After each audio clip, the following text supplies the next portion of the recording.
Bismillahirrahmanirrahim. Assalamualaikum warahmatullahi wabarakatuh.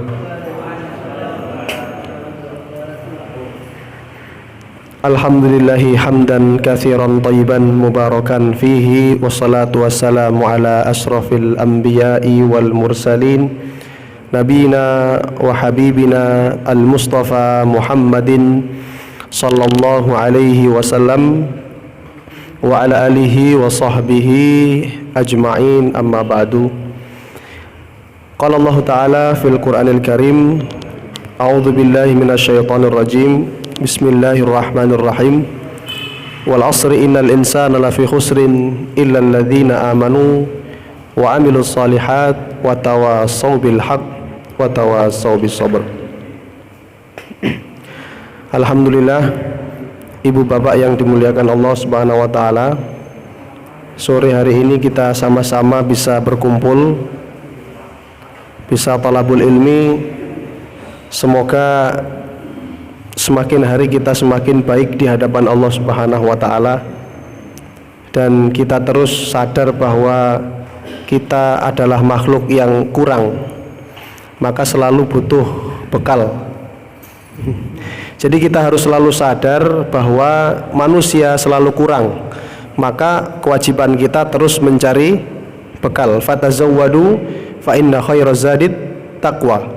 Bekal terbaik adalah apapun yang bisa mendekatkan kita kepada Allah, dalam kurung, dalam singkatnya takwa, termasuk yang insyaallah setiap Jumat keempat kita pelajari tentang bagaimana fikih keluarga, fikih muamalah, fikih beribadah, ya, ibadah yang tiada henti, ibadah terus panjang masa, yaitu ibadah berkeluarga. Karena sebelum kita mulai, kalau kita lihat di sekeliling kita banyak orang yang wafat, para ulama wafat, orang soleh wafat, tetangga yang baik-baik wafat, orang yang suka sholat jamaah juga wafat. Banyak yang meninggal. Itu harus jadi introspeksi buat kita semua jamaah, ya. Ibaratnya kalau di sebuah taman itu ada bunga-bunga yang indah, kira-kira bapak ibu memetik yang mana, yang indah nopo sing boten indah? Pasti begitu juga Allah Subhanahu wa Ta'ala. Jadi mengambil manusia, mengangkat nyawa itu, mematikan, mewafatkan, yang diambil yang bagus-bagus. Iku lho jenengan iki sing keren-keren, Pak, ya. Ibarat bunga, mereka yang sudah wafat duluan orang soleh itu seperti bunga yang sangat indah. Kalau kita seperti bunga bangkai. Bagus bentuknya tapi baunya enggak enak, makanya enggak dipetik. Kita dibiarkan untuk terus berkembang. Baiklah, kita mulai dengan membaca basmalah. Bismillahirrahmanirrahim. Sebelum kita mulai saya tulis dulu. Jadi pembahasan kita malam hari ini, untuk bulan lalu sudah selesai bab tentang kewajiban suami istri. Kita kembali ke sekitar kurang lebih 4 bulan lalu. Judul kenapa kemudian saya kemarin membahas yang panjang lebar itu, yaitu bab tentang at-tafriq li adamil infaq. Jadi perpisahan yang terjadi karena si suami tidak memberikan nafkah. Perpisahan yang terpaksa terjadi karena seorang suami tidak memberikan nafkah. Di sana kita tulis dulu tentang at-tafriq. Tafriq niku artinya perpisahan. Li adamil infaq. Infaq itu pecahan kata dari nafkah. Berarti kalau boleh ditulis lagi, li adamin nafaqoh, karena tidak adanya nafkah. Baik nafkah lahir ataupun batin. Wabil khusus yang dimaksud dalam kitab fikih itu adalah nafkah lahir, yang kalau tidak diberi maka si istri akan apa? Doror, bahaya, celaka, entah itu mati, entah itu kemudian. Nah, ini kan berarti mengarah pada nafkah lahir. Apa nafkah lahir kemarin? Singkatnya, sandang, pangan, papan. Pendidikan, perhatian, kasih sayang itu batin. Pendidikan, perhatian, kasih sayang itu batin. Tapi kalau sandang, pangan, papan, para ulama fikih sepakat hukumnya wajib seorang suami memberikan nafkah yang itu. Sandang, pangan, papan, termasuk batin juga tadi. Hubungan suami istri itu nanti masuk di nafkatul batin, meskipun ada yang bilang itu wajib dan lain sebagainya. Jadi yang pertama, ittafaqo ahlul ilmi wujubun nafaqah. Para ahli ilmi sepakat, terutama ahli fikih, bahwa nafkah itu hukumnya wajib bagi suami kepada istrinya setelah dia mengucapkan apa? Qabil tu nikahaha. Kalau sebelumnya wajib apa mboten? Mboten. Jadi jangan sampai keliru. Ya, makanya banyak orang yang salah kaprah, sebelum nikah sudah memberat-beratkan, itu keliru, Pak. Setelah nikah rasain loh, ngoten nggih. Jadi kan banyak kasus orang sebelum nikah si calon suami sudah berat duluan, udah harus begini begitu. Ustadz sudah menjadi adat. Adat itu kalau menyelisih syariat maka ghairu yu'tabar, tidak diakui. Tapi kalau adat masih ada kaitannya dengan syariat, tidak menyimpang, tak masalah. Tak masalah.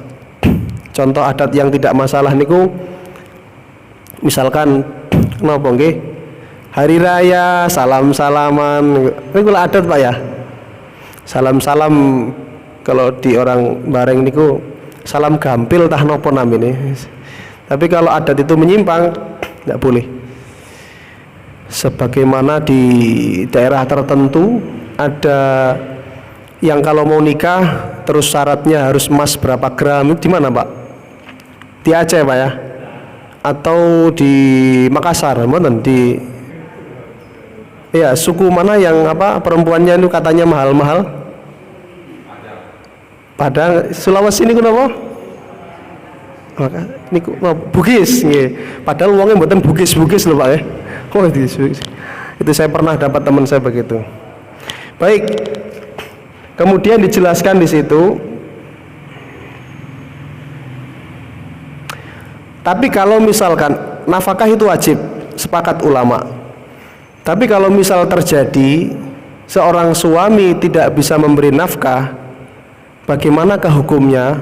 Nah, di situ saya tulis yang pertama dan yang kedua, itu keadaan suami kalau tidak bisa ngasih nafkah pasti tidak terlepas dari dua keadaan. Oke. Yang pertama,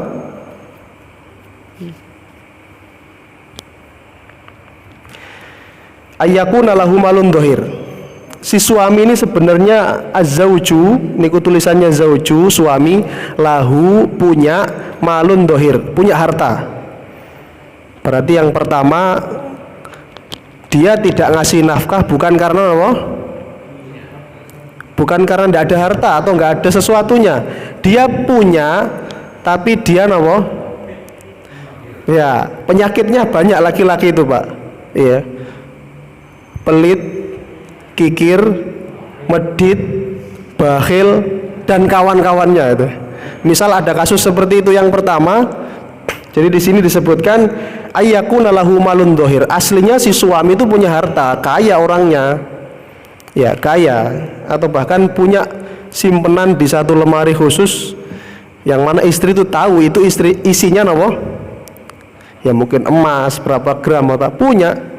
Tapi dia punya penyakit ya, human error ya. Mulai dari bakhil, pelit, medit, ya kemudian apa lagi? Sulit. Kalau bahasa Malukunya itu sekakar ya. Orang sana itu bilang orang pelit itu Ustaz, namanya sekakar ya. Bahasa Arabnya kikir ya, sama saja.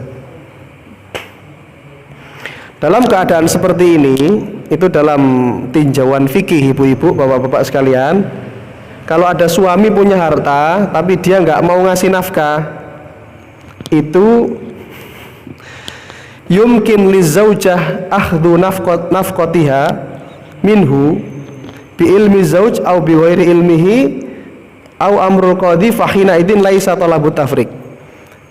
Kalau dalam kondisi seperti itu maka si istri tidak boleh minta dipisah. Kenapa? Karena dia tahu suaminya punya harta, maka dalam syariat boleh si istri mengambil. Makanya tidak boleh minta pisah karena ada itu, nggak ada alasan untuk dipisah. Pak Qadhi, Pak Hakim, tolong kami dipisahkan bi amril Qadhi dengan keputusan Anda sebagai Qadhi, Hakim Islam ya. Kata hakimnya, suamimu duit ora? Punya sesuatu untuk nafkah ndak? Kata si istri, punya Pak. Jangankan sepeda motor, kuda saja punya dia. Dia nyayangi kuda tiap hari, mandikan, saya tidak pernah dikasih. Oh, kata hakimnya, ambil gitu ya, ambil lah. Silakan. Lu nanti saya dihukumi mencuri gimana? Tidak, mencuri itu hak Anda. Haknya ibu-ibu ya, mengendap malam-malam ya kan. Masuk kamar, buka berangkas. Kewenangan bapak ya. Enggak apa-apa, Bu. Itu haknya ibu. Memperjuangkan hak itu apa? Boleh, bahkan wajib. Jadi kalau keadaan yang pertama, suami punya uang, suami punya harta, maka saat itu tidak boleh bagi wanita meminta cerai. Hakim pun tidak bisa. Karena tadi ada sesuatu yang menjadi haknya. Memperjuangkan hak itu wajib. Ustadz, bagaimana hukumnya kita memperjuangkan hak kita kalau kita didolimi orang? Didolimi orang, dia itu laki-laki Pak, bapak-bapak, salah satu pemborong di salah satu PT di Mojo Agung itu, pemborong nguruk dan lain-lain itu. Saya bilang dalam hadis yang sahih Pak, Bu, merebut hak itu berpahala atau bukan? Berpahala. Sesuatu yang jadi hak kita perjuangkan mati-matian itu dapat pahala. Ada hadis sahih disebutkan bahwa kalau rumah kita misalkan dimaling orang, dirampok tengah jalan, jenengan lebih memilih pasrah nopo melawan? Melawan nopo pasrah? Rumahnya dirampok, tahu meneng mawon nopo melawan? Yang betul melawan. Ya, karena dalam hadis tersebut disebutkan kalau ada maling masuk rumahmu mencuri hartamu meskipun 1000, lawan dia. Kata Rasulullah, kenapa? Ya Rasulullah, kalau saya mati kamu syahid, kalau yang mati itu yang perampoknya, dia masuk neraka. Bukan masalah uang yang 1000, bukan masalah hartanya, tapi masalah kehormatannya sebagai seorang mukmin. Jadi kalau harta 1000 yang punya itu orang beriman, maka ya nilainya seperti orang beriman tadi, mahal, maka harus diperjuangkan. Maka nafkahnya ibu yang sudah menjadi perjanjian atau adat atau apalah namanya, karena memang nafkah itu tidak ada batasan resmi dalam patokan dalam hadis-hadis, tidak ada, sesuai dengan apa? Urf ya, adat UMR atau apalah. Itu kalau tidak diberi, diperjuangkan, diambil, boleh. Berpahala betul Ustaz, berpahala. Jihad malam-malam pakai sibu hitam ya, di rumah suaminya, di rumah sendiri ya. Nah, itu diperjuangkan. Namun yang kedua, ada kasus laisa lahu malun, si suami ini Pak, ya Allah, laisa lahu malun, dia tidak punya malun zahir. Malun niku harta, zahir itu yang bisa dilihat mata. Punyanya cuman cinta. Misalkan pripun Pak, laki-laki mboten gadah duit, ndak punya nafkah, yang dia punya hanyalah cinta. Nak, kamu mau melamar anak saya, apa jaminannya cinta? Kata nggih zaman rumiyin nggih. Dan itu realita Pak, setelah nikah betul. Jadi keadaan seperti ini kita tidak bisa pungkiri, ada kalanya seseorang itu naik, ada kalanya seorang turun. Jadi dia tidak punya uang sama sekali, tidak punya nafkah yang diberikan, baik alasannya karena iksar niku karena kesulitan ya.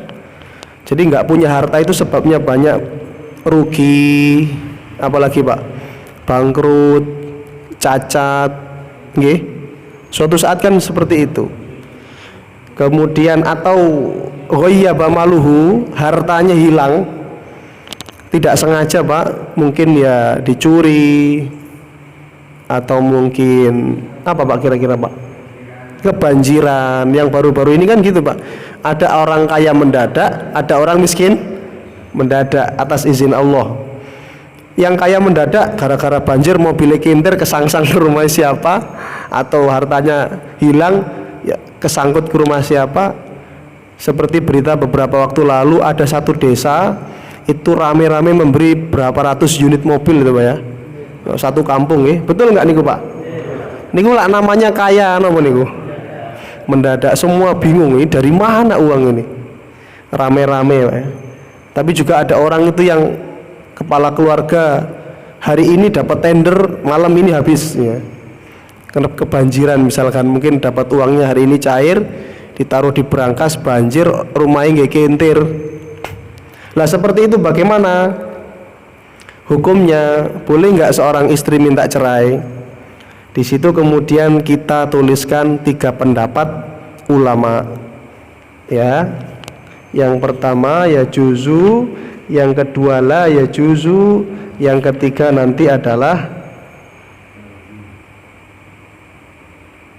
mukhayyar ya.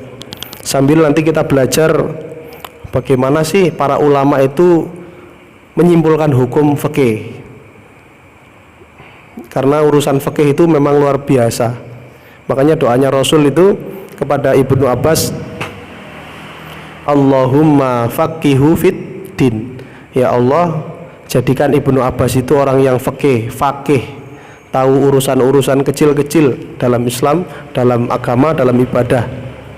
Oke. Jadi pendapat yang pertama, jamaah sekalian, kalau suami itu kesulitan, bangkrut dan lain-lain, apapun sebabnya yang menyebabkan seorang suami tidak bisa ngasih nafkah, maka dalam pandangan fikih, ulama fikih ada 3 solusi atau 3 pendapat. Yang pertama ya juzu tafriq. Jadi kalau dengar kata ya juz, jaiz, jawas niku dalam fikih artinya boleh. Napa wau? Ya juz, jaiz, jawas niku boleh. Sami mawon, artinya sami mawon. Nggih, mat jaiz berarti mat yang boleh kan? Boleh untuk apa namanya? Jaiz munfasil, kemudian wajib mutasil itu kan. Boleh dipanjangin, boleh dipendekin. Pendeknya nggih. Kalau ada orang namanya Muhammad Jaiz berarti Muhammad sing oleh. Mbuh oleh napa ne? Nggih. Wis pokoke oleh, boleh. Kalau perempuan jaizah nggih, jaizah. Jawazah atau ya itulah bahasa Arab unik nggih. Yang pertama boleh Bu, ibu-ibu minta cerai. Ini pendapatnya siapa? Ini pendapatnya jumhur. Nggih, jumhur. Jumhur itu artinya mayoritas ulama. Jumhur itu mayoritas ulama. Meskipun nanti ada yang kedua pendapat tidak boleh, maka nanti kita sampaikan dalilnya, kita sampaikan alasannya, kita sampaikan argumennya supaya kita bisa menimbang. Oke. Jadi yang pertama itu jumhur niku mayoritas, mulai dari ulama Malikiyah, Syafi'iyah, Hanabilah, Imam Ahmad bin Hambal, kemudian para sahabat Ibnu Umar, Abu Hurairah, semua rata-rata itu semuanya apa namanya membolehkan, boleh. Dalilnya apa? Yang pertama dalam surat Al-Baqarah 231. Wala tumsikuhunna diraron lita'tadu. Jangan sampai kalian itu mempersulit menahan sesuatu ya. Yang mana kalau istri itu ditahan padahal kamu tidak bisa memberikan infak atau nafkah, akan terjadi hal yang tidak diinginkan, permusuhan dan lain-lain. Kemudian saya sebutkan yang kedua dalilnya adalah hadis Rasulullah bersabda, la dharara wala dirar. Bahaya dan membahayakan itu tidak boleh dalam agama. Sesuatu yang bahaya tidak boleh, membahayakan juga tidak boleh. Contoh sesuatu yang bahaya ini apa? Banyak. Apapun yang dapat menimbulkan bahaya itu la, kata Rasul, la, tidak boleh terjadi. Ya, kalau kita mampu ya hilangkan.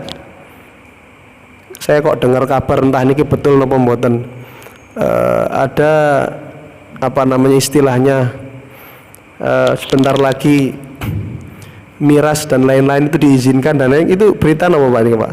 Ada yang pernah baca? Jadi ya itu bahaya itu Pak, sebenarnya tidak boleh dan harus dihilangkan. Dan membahayakan itu juga nggak boleh lah. Ketika seorang laki-laki tidak ngasih nafkah, kira-kira membahayakan mboten? Bahaya Bu ya, ibu-ibu sepakat bahaya ini. Apalagi nggak dikasih makan, nggak dikasih pakaian, mungkin masih bisa pakai yang lain. Nah, tapi ini kebanjiran, bajunya hilang semua. Ya, bapak-bapak pernah belajar ngasih pakaian minimal setahun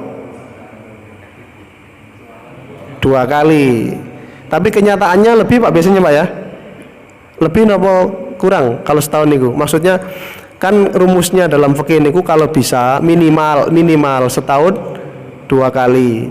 Kenyataannya 2 kali nopo 3 kali Bu dibelikan pakaian bapak-bapak. Ya sak njaluke Pak Ustadz. Angger menggok toko yang doding ya dadi ya, itu termasuk bagian dari nafkah. Nggak dikasih maem misalkan, nggak dikasih makan sekali mungkin tidak bahaya, tapi sekarang Pak, zaman sekarang orang itu kalau sudah dibilang nggak dapat makan itu sudah bingung. Apalagi ini zaman-zaman yang penuh ujian nggih. Banyak orang yang kemudian karena sesuap nasi matanya jadi gelap, hatinya jadi gulita, akhirnya kotak amal masjid pun diambil. Dosa napa mboten? Kalau zaman Umar bin Khattab tidak dosa, karena memang yang dosa pemimpin. Kok bisa rakyat itu napa kurang napa makan? Zaman Umar itu ada yang mau dipotong tangannya, kamu dipotong.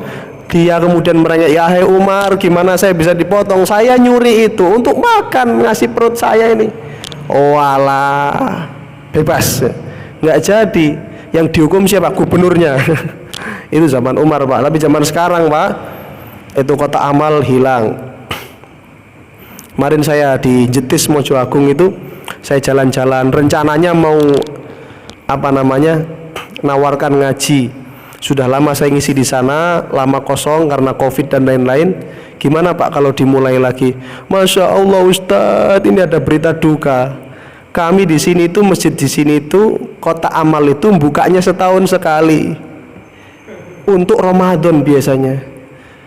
Masya Allah, kemarin dikasih usul Mbah Fulana untuk dibuka, saya tidak menghiraukan, saya hiraukan. Kemudian kemarin mau saya buka, kosong itu Ustadz, kotak amal setahun itu dicuri orang. Masya Allah ya Rob. Mungkin nggak yang nyuri ibu-ibu, mungkin bisa jadi karena bapaknya pelit, ya di rumah nggak ada, atau memang sulit. Akhirnya ibu-ibu kan canggih ya, canggih. Bisa saja yang nyuri ibu-ibu. Wong saya dulu zaman masih zaman Pak Harto, enak apa? Zamanku tau itu nggih, tahun 2000 berapa itu. Saya jadi pengurus masjid saja. Jadi takmir sing bagian bersih-bersih masjid itu Pak, saya 6 tahun saya jadi marbot. Jadi James Bond, jaga masjid dan kebun, itu 6 tahun saya. Mulai dari kelas 1 SMP sampai kelas 3 STM Muhammadiyah di Ngoro sana, di Bareng. Itu saya selama itu sekitar 3 sampai 4 kali kecurian kotak amal itu.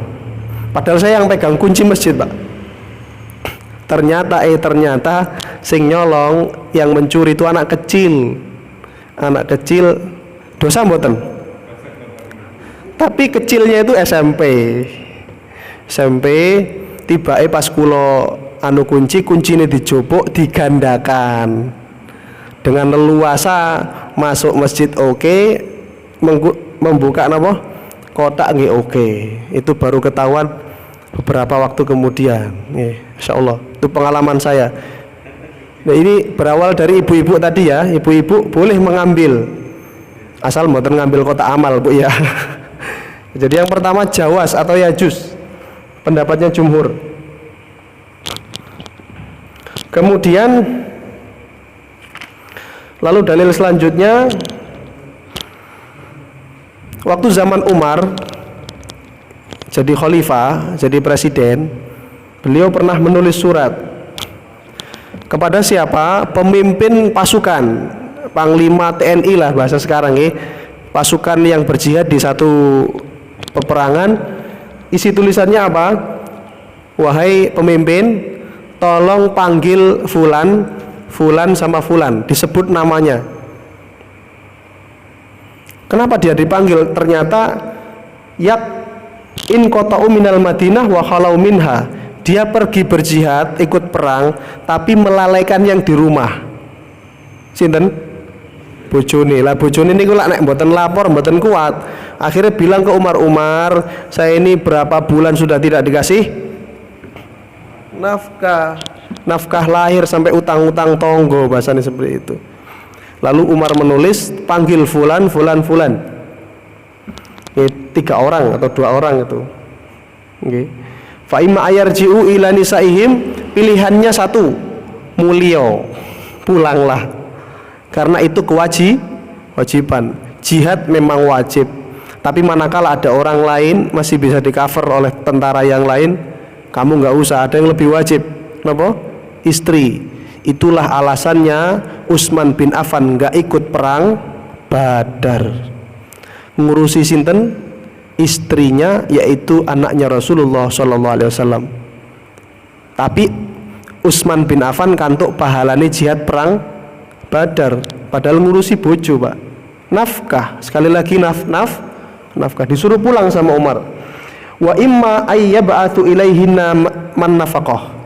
Nek mboten saged wangsul, kalau nggak bisa pulang, mereka penghasilan dari jihad itu kan zaman dahulu, sejak zamannya Umar itu Pak, jadi tentara dibayar, administrasinya sudah tertata zaman Umar, gajinya begini, gajinya ahlu Badar segini, gajinya yang perang Uhud segini, pasukan baru begini, sudah ada.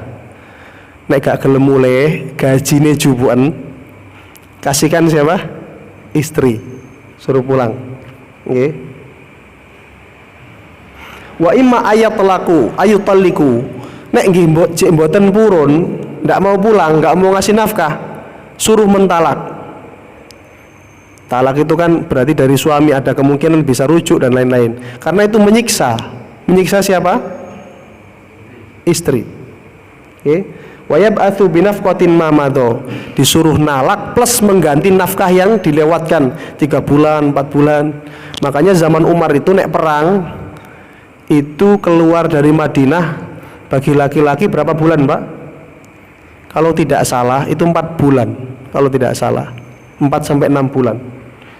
Di atas itu tidak boleh, harus diputer, pasukannya diputer. Misalkan misalkan di sini mungkin apa Pak Sinten nih.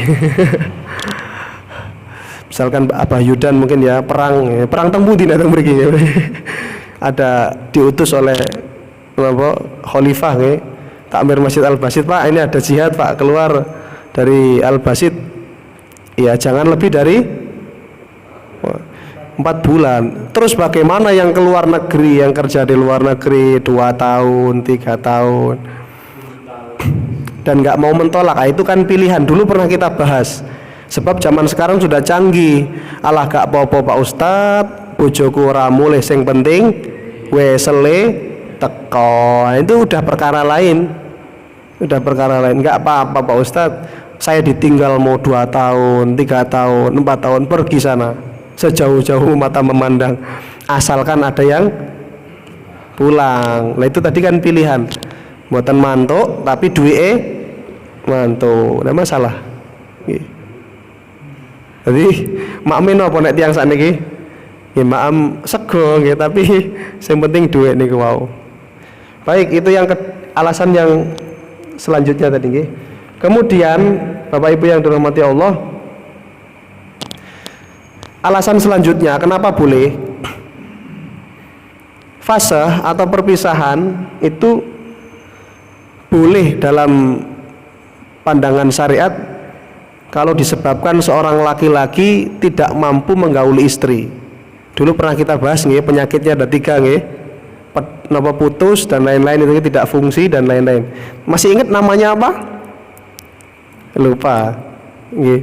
Salah satunya adalah rotak. Masih ingat Pak ya? Dulu ada kita tulis penyakit suami yang kemudian itu aib nggih, tapi istri boleh memilih lanjut atau mboten. Solusinya kan terakhir. Jadi seorang suami tidak bisa berhubungan suami istri saja batal fasah, boleh dipisah. Artinya boleh untuk minta pisah. Apalagi ini sesuatu yang lebih bahaya dari itu, yang menyangkut tentang jiwa, yaitu nafkah, makan dan lain-lain. Tentu lebih boleh untuk minta pisah. Itu nggih. Kemudian alasan yang selanjutnya, kenapa kok boleh minta pisah? Para ulama mengkiaskan bahwa kalau kita punya hewan, Pak, kalau kita punya binatang ternak, okay, lalu kita tidak mampu untuk ngeramut, jenengan nggak ada wedus 1000 misalkan, satu hari bisa ngasih makan, hari besoknya semua kambing kelaparan, apa yang harus Anda lakukan? Didol. Didol nampo tetep dianu. Kalau bahasa fikih di sini ujbiro ala bai'i, ya kudu wajib didol. Bahasa kalimatnya ujbiro, dipaksa harus dijual kayak begini nih. Karena dia napa? Menyiksa binatang. Kalaulah binatang saja itu kalau tidak dikasih makan terus kelaparan, bahasa fikihnya ujbiro, jabbar, harus dipaksa dijual, nggak boleh dilanjutkan. Apalagi anak ibu mertua. Ini apa mboten, Pak? Berarti harus lebih ini lagi hukumnya, lebih sangar lagi. Makanya kalau punya ingon-ingon itu nggih diopeni nggih sing gadah kambing. Boleh ndak Pak kita merawat burung ditaruh di dalam sangkar? Boleh.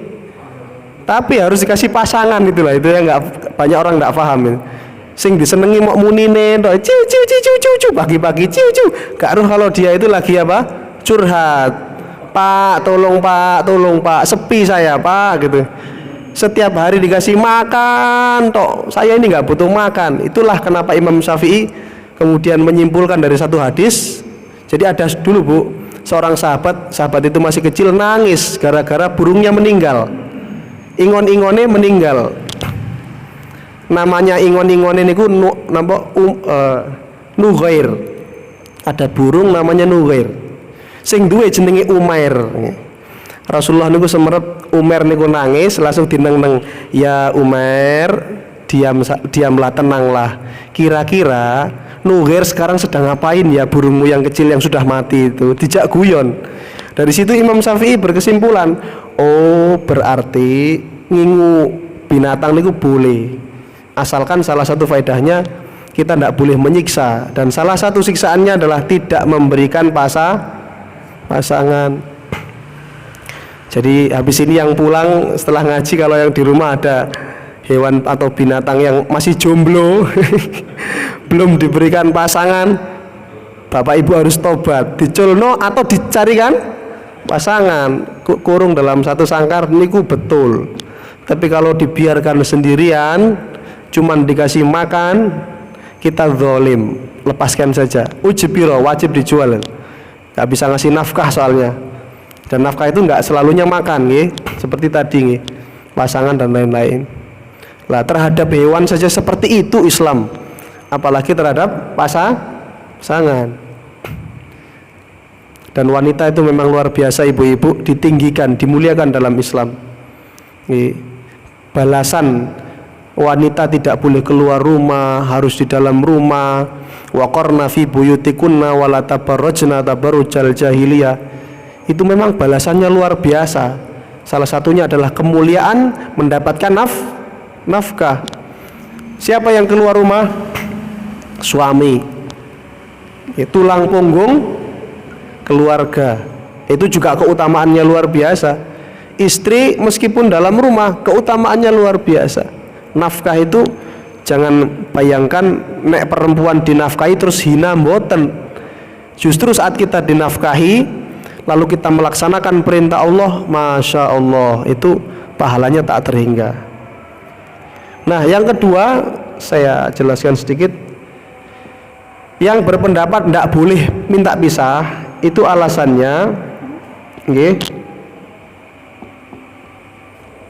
ada salah satu cerita, ini hadis nih, tapi ini kata pengarang kitab tidak bisa dijadikan dalil, tapi dijadikan dalil oleh kelompok kedua. Jadi dulu istri-istrinya Nabi itu juga pernah ketika duduk-duduk, lalu Abu Bakar sebagai mertuanya Rasul, Umar sebagai mertuanya Rasul masuk kumpul nonton rapat. Kemudian Rasulullah bercanda, ini sekarang istri-istri saya di sini, ya. Lah istri-istri saya itu minta sesuatu yang tidak saya punya, guyon. Lalu Abu Bakar tahu, setelah itu memanggil Aisyah, Umar tahu memanggil Hafsah. Kamu minta Rasulullah sesuatu yang nggak dimiliki Rasul. Artosipun dinasihati sama bapaknya, ya. Kemudian akhirnya setelah itu para istri itu kemudian menyampaikan, demi Allah setelah itu kami tidak pernah meminta apapun dari Nabi sesuatu yang tidak dimiliki Nabi. Ini dalil yang tidak membolehkan, yang nggak boleh minta pisah. Sebab orang zaman dulu itu nggak ada ceritanya. Zaman Rasul, zaman para sahabat tidak akan pernah ditemukan ceritanya wanita minta cerai gara-gara si suami miskin. Jenengan cari, yang ada itu biasanya satu, suaminya mungkin karena maksiat, suaminya mungkin karena melanggar perintah Allah, atau ada waktu itu yang nggak jadi nikah gara-gara buruk rupa tapi nggak jadi, itu juga ada. Tapi tidak ada ceritanya minta cerai gara-gara ya miskin atau tidak bisa ngasih nafkah.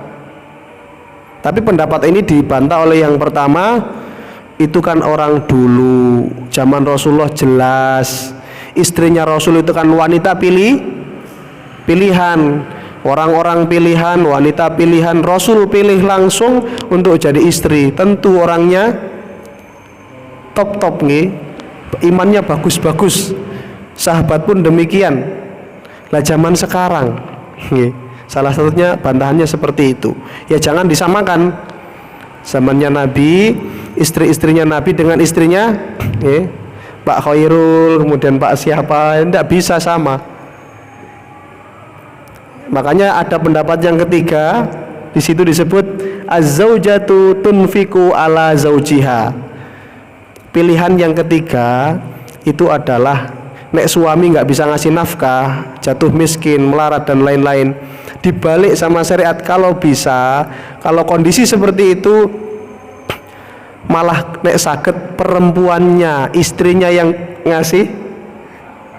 bukan ngasih nafkah, bahasanya memberikan support berupa dana ataupun apa, bahasanya bukan nafkah nggih.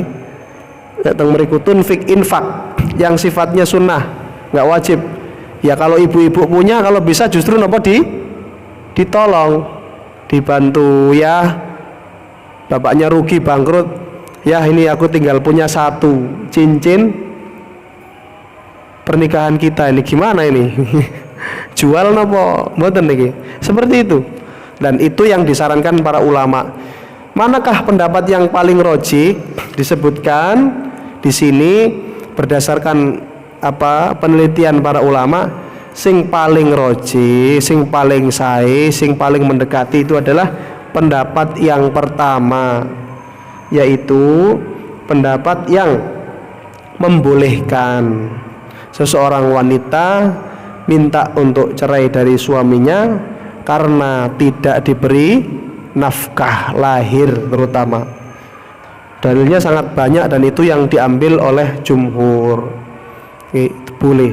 Tetapi kata para ulama,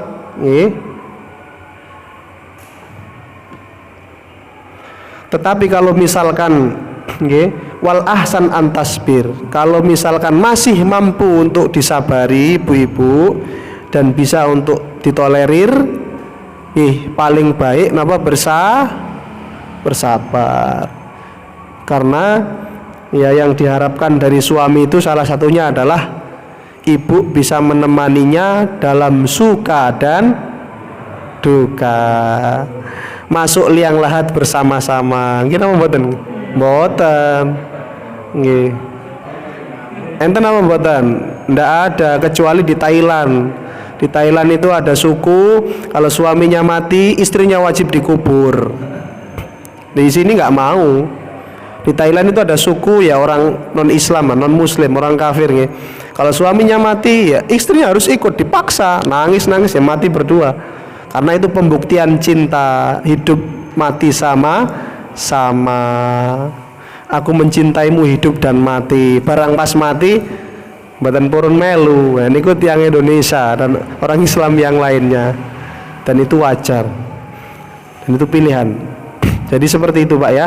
Kesimpulannya boleh, tidak boleh atau didukung suaminya dengan memberikan support yang banyak seperti Ibunda Khadijah memberikan hartanya, menghabiskan hartanya untuk siapa? Rasulullah, suami tercinta, sampai habis bis. Dulu kaya, suami kemudian jatuh miskin karena dakwah. Rasulullah itu kaya, tapi harta tidak pernah lama di tangan beliau, selalu dibuat infak, ini mencontohkan begini. Habis, oh istri masih punya, masih banyak, kasih semua, kasih. Sampai habis, bahkan sampai wafat, Rasul meninggalkan gadaian baju besi di tangan Yahudi, tangan Yahudi lagi. Itu menandakan bahwa muamalah dengan orang kafir itu boleh selama transaksi jual beli dan lain-lain. Boleh. Nah itu suami dan istri idaman. Seperti itu. Nafkah atau tidak diberikan nafkah, pilihannya kalau bisa bersabar. Tapi kalau tidak memungkinkan, maka boleh untuk minta pisah, dan hakim secara konstitusi syariat boleh memisah. Namanya fasah. Fasah itu perpisahan yang ditengarai oleh siapa? Hakim. Namanya fasah. Fasah itu sudah berpisah. Oke? Sampun nggih? Alhamdulillahirabbil alamin. Cukup sekian jamaah sekalian, sudah waktunya Isya. Barakallah, mudah-mudahan yang sedikit niki membawa manfaat. Amin ya rabbal alamin. Sampai jumpa di bulan selanjutnya. Ramadan nggih, mboten? Dereng. Ramadan nanti kemungkinan besar masih nopo mboten? Masih dengan tema yang lain. Insya Allah kami bawakan tema yang tidak biasa, tapi tetap dalam rangka rumah tangga. Oke, silakan sama-sama menunggu Ramadan. Mudah-mudahan diberi kesehatan, bisa menjumpai bulan suci Ramadan. Amin ya rabbal alamin. Demikian, mari kita tutup dengan membaca doa kafaratul majlis. Subhanakallahumma wa bihamdik, asyhadu an la ilaha illa anta, astaghfiruka wa atubu ilaik. Walhamdulillahi rabbil alamin. Wassalamualaikum warahmatullahi wabarakatuh.